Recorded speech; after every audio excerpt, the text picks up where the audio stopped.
Сите општински организации на СДСМ од денес се активни во функција на изборите за претседател, што треба да се одржи на 30 јуни. Изборите ќе ги спроведува Централната изборна комисија заедно со 80 општински изборни комисии и одбори на избирачките места на локално ниво.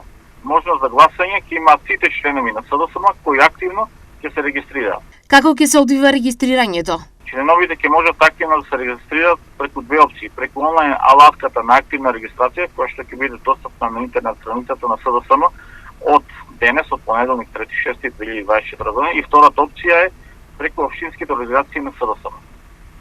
Значи тоа е во глобала изборот и постапката за избор за претседател на наморените избори кои што ќе се одржат во СДСМ.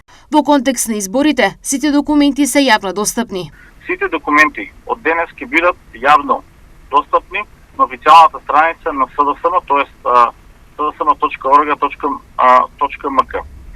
Рокот за пријавување кандидати за претседател на СДСМ истекува во среда, а до денес ниту еден досега споменатите Венко Филипче, Јован Деспотовски, Славјанка Петровска, Стефан Богоев и други не поднеле кандидатура, што не значи дека во позадина жестоко не се работи. Само кандидирање за гласање веќе е одлука за кого би се гласало.